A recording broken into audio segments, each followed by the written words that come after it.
Good morning, guys. Today we have another Jeep. Yes, it's another Jeep. What we want to do is we want to swap the factory radio. We want to do a Kenwood head unit. Also, we want to do a backup camera. We're going to retain the steering wheel controls, satellite radio. They're going to use idatalink. That's a good thing in there. We're going to do a HDMI and USB right here in the cigar lighter. Right now, let's start to taking the dash apart. Dean is going to talk about the product in the bench. Let's get to it.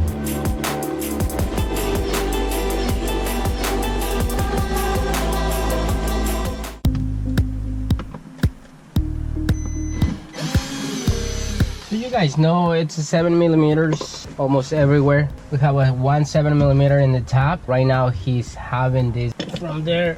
There's window switches carefully. And from here we have another 7mm. Now you have to unclip this under the steering wheel. Move the panel and we have two 7mm. And then from there, that will be straightforward. Just careful.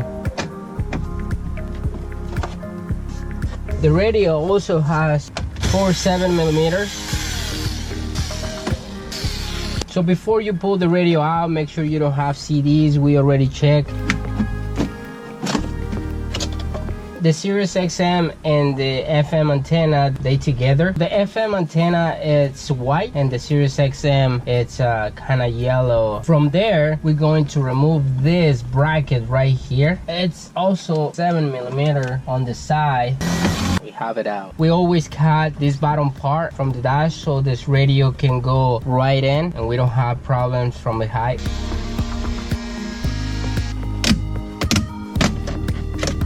We have our panel. This panel is just clips so you can pop it out. We're going to remove this cigar lighter right here so we can put our HDMI and USB. First thing you're gonna do is take the cigar lighter. It's 2 taps in the corners right here. We're gonna push it so we can bring the metal out and then we can insert our HDMI.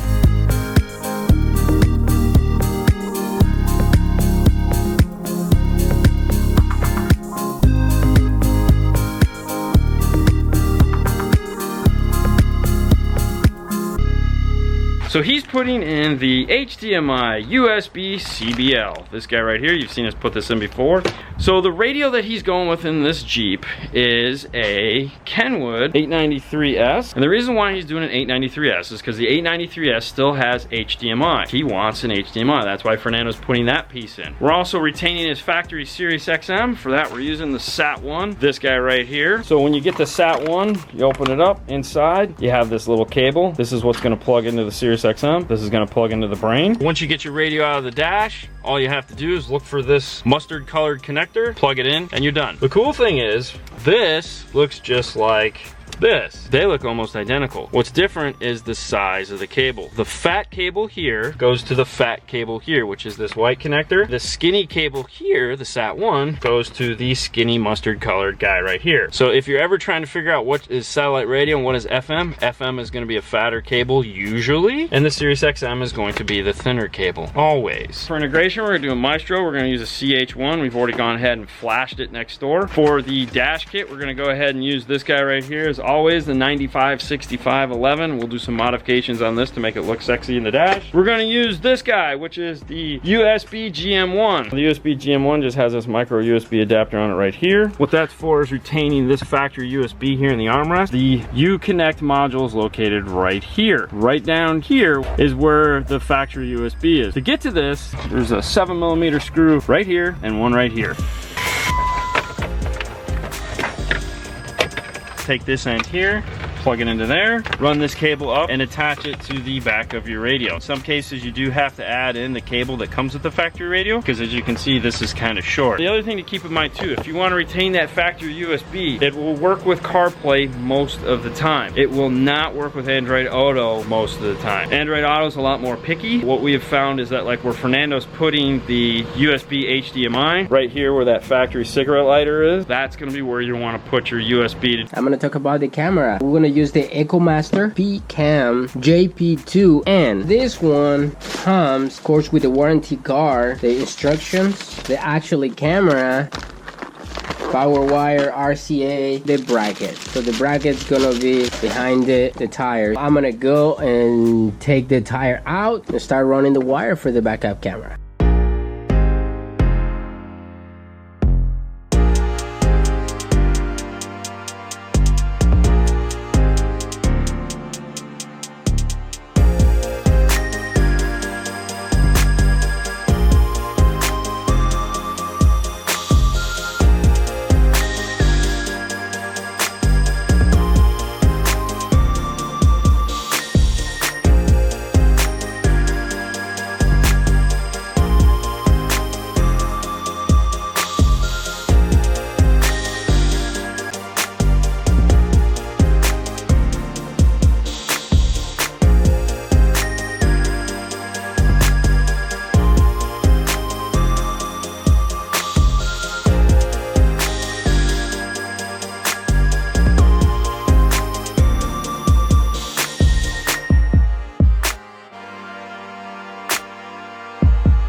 We're doing a CH1.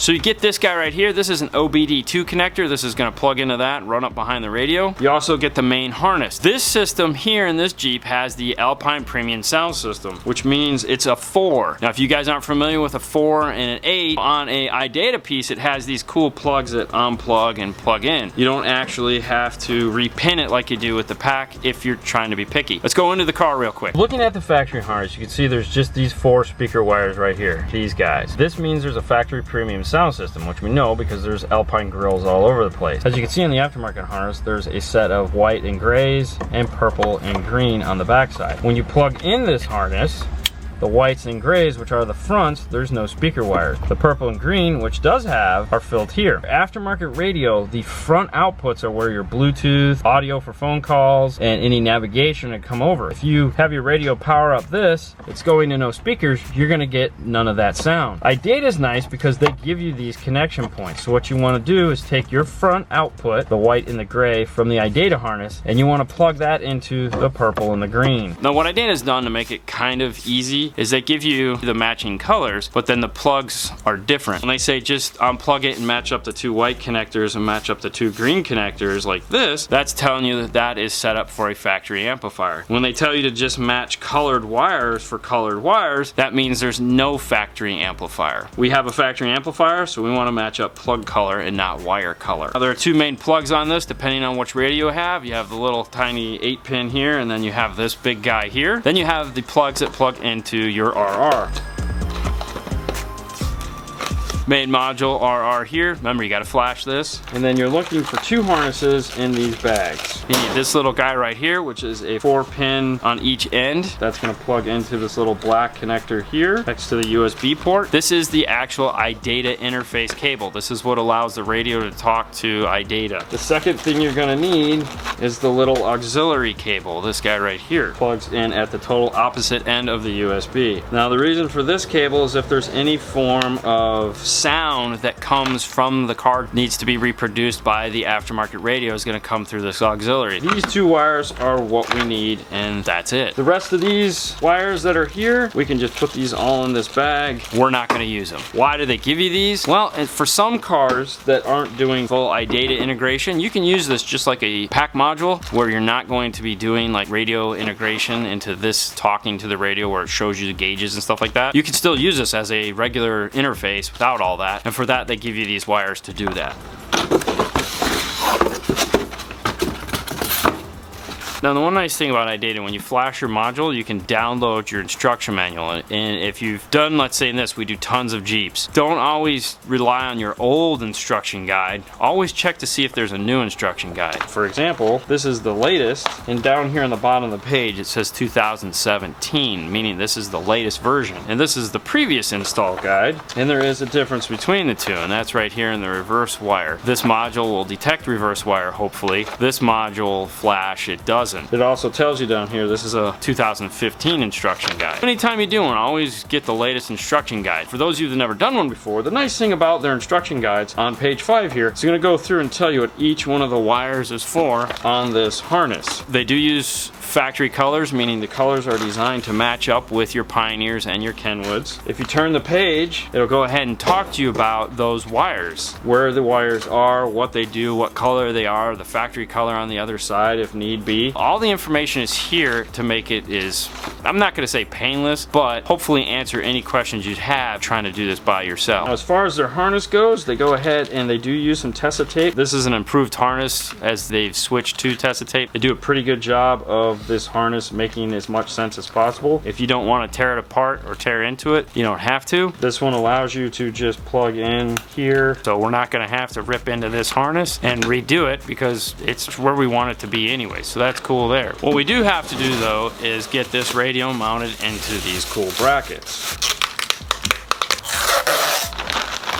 Fortunately for us today, this Kenwood has a very long face. Because it's a motorized 7-inch face, it sticks out a lot. We're not going to run into the problem that we normally run into with these, where these stick out further than the radio face. Most of the time they stick out something like this and they look terrible. With this, we're not going to have to worry about that. If you don't have something like this though, do check out some of our other Jeep installs or Chrysler installs where we actually go through and show you how to modify this. Unfortunately, or fortunately, depending on how you want to look at it, we don't have to do that on this one.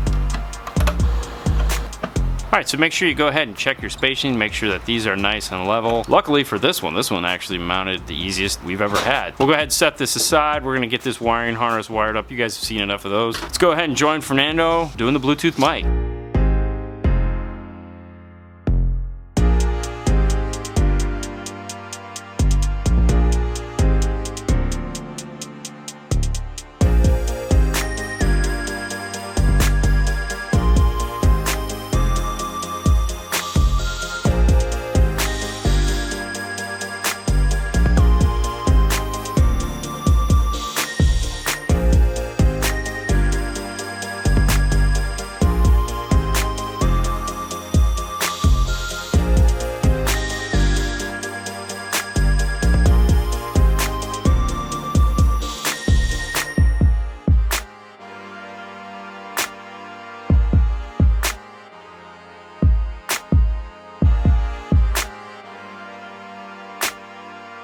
Fernando, as you saw, finished up putting in the mic. We retained the factory location. You can't retain the mic, but you can retain the location. Factory GPS antenna goes right here on this ledge, so we put our GPS antenna here if we're using one. The microphone wire is going to run down and across here, so it just comes down this pillar. We also leave the factory mic up here in this, just on clips from here, and then we just tuck it up in here, so if we need to put the factory one back in, it's not lost, it's just right there, just clip it. It doesn't bang around or anything like that. It's really tight up in there. We have the lower portion of the dash back together. Here's your USB HDMI jack. The OBD2 plugs in, and then we zip tie it up, we cover it in loom, and it comes out of the dash right here through the side. There's a bunch of factory wiring right here that you can zip tie into and run it with, and it just comes up along this area here. The harness is all set and ready to go. Hooking your radio up to a Maestro, one thing to keep in mind is that most of them have some form of steering wheel control input. Like on a Pioneer, it's the 1/8-inch headphone jack. On the Kenwood, it's the blue yellow wire. Those don't get hooked up when you're doing this, because that all gets carried over the data connection, and it has nothing to do with the old school plug it in or wire it up. Don't start freaking out when you're hooking this up going, hey, what do I hook this blue yellow wire up? I know in the box there was a piece, but he told me not to use it and it's not in the instructions. What do I hook it up to? You just don't hook it up. The last piece of this puzzle, we want to get this harness all zip tied into place where it's gonna be. Plug all these harnesses in.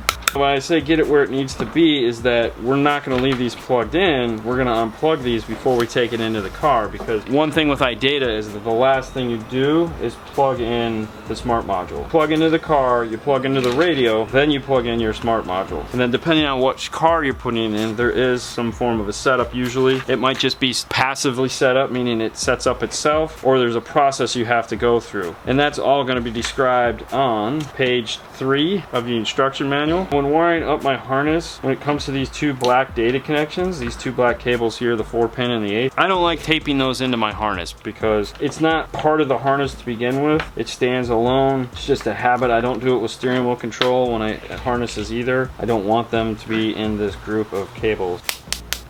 All right, so as far as getting the radio prepped and ready to go in, we're good. We can go ahead now and plug everything in, get this thing screwed in. The one last modification we are gonna have to do is that he has one of those top mount cell phone kits, and because we've removed the bracket, this metal bracket that was right here, in order to fit the radio into this area, we're gonna have to bolt that into the actual plastic. To mount this big guy here, what we're gonna do is we're gonna take a piece of 1/8 inch ABS and a bolt. We're gonna come up through the bottom, and then we'll simply just use a washer. We'll add a lock washer, and of course a nut on top of that. So we can get this into the car and wrap this install up. We'll start with plugging in the factory wiring harness, separating out the wires as much as we can so things aren't as tangled. There's a ton of stuff that's gonna have to get plugged in here. Grab our backup camera, plug those into the power connections we put in. For that, we are using the accessory off the radio. Get our radio now and start plugging in all those connections.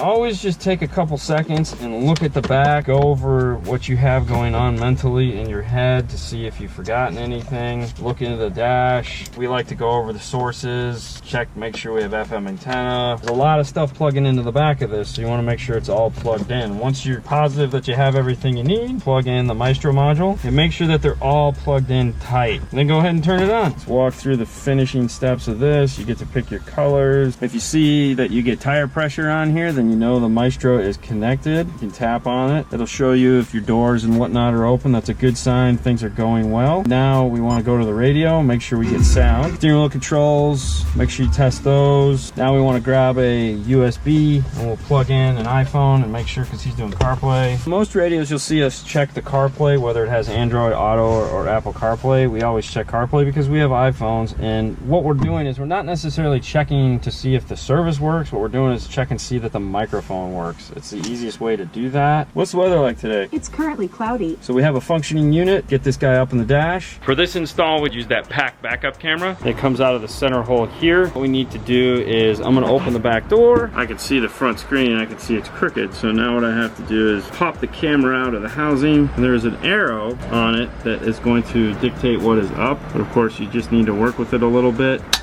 When you're done, you just push it in flat and you're all set, ready to go. We did remove the cigarette lighter, so we go ahead and tape that to the top of the radio. That way when he's ready to go back to factory, if he does, he'll know where it's at, right on top of his radio. We good, Fernando? We good. Now we're just gonna go ahead and remove all our seat covers and fun stuff like that. Get this guy out of here. Go show him how to use it. On to the next one, right?